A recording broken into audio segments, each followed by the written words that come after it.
I'm back. I'm sharing what we're having for dinner tonight, and we're going to have pizza.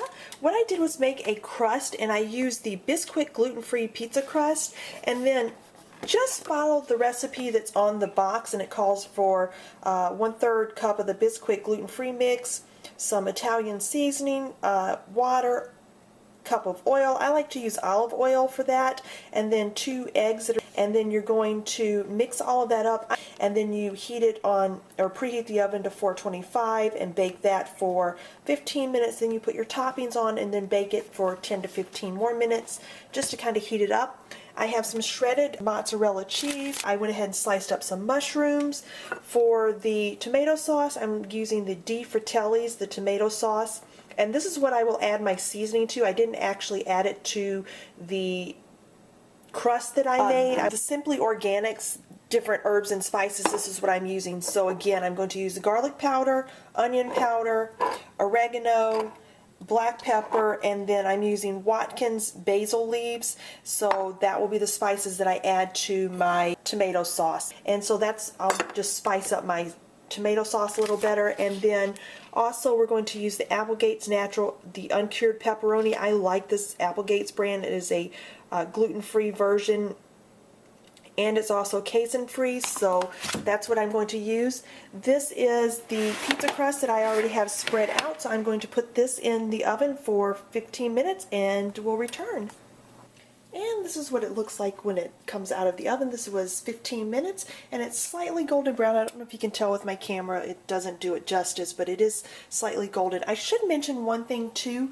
When I was using the Bisquick, the gluten-free mix, and it calls for 1/3 cup of the Bisquick mix, I actually add 1 cup of Bisquick mix and then the 1/3 cup of my Namaste flour. If you guys watch any of my Vitacost videos, you guys will know what I'm talking about.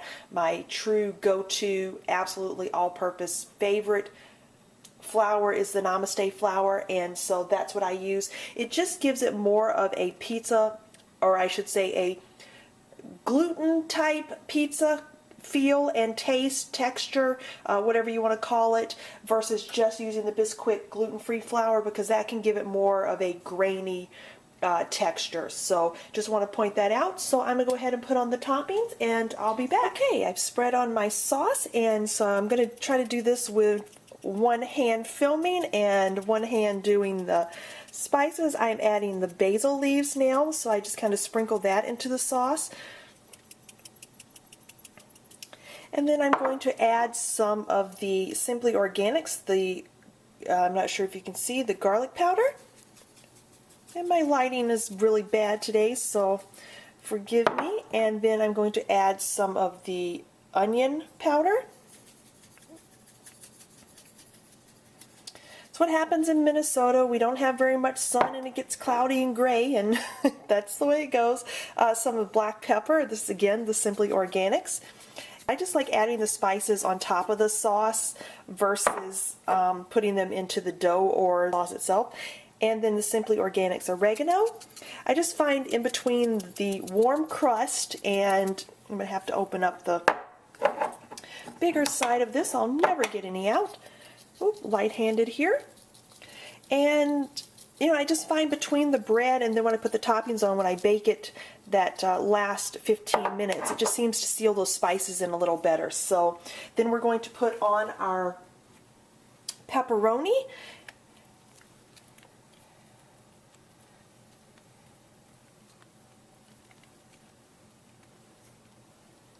And like I said, I really like this pepperoni. One thing that I found out with the brand that I'm using, it does not get all greasy like some pepperonis do. So I really like that about the Applegate brand. It just makes a really great pizza topping.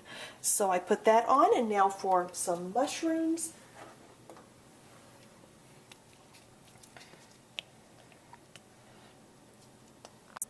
And kind of sped that up a little, and then we'll put on our mozzarella cheese. And I ended up shredding about 8 to 10 ounces to make a good topping. You know, that depends on your taste. Some people like a little more cheese, some people like less cheese, so it's all up to you. That's one thing I like about pizza. You can put whatever you want and just kind of make it your own. And some people like different toppings, and so artistic creation, right? So that's what the pizza looks like, and it goes back into the oven for 15 more minutes. It just came out of the oven. The edges is nicely golden brown. The cheese is bubbling a little. It's all melted. Mushrooms are cooked. Pepperoni is crisp around the edges, and so it's perfect. So we'll let that cool for a while, and then dinner is served. Hope you guys are having a great day. Let me know what you guys are having for dinner, and I'll see you in the next video.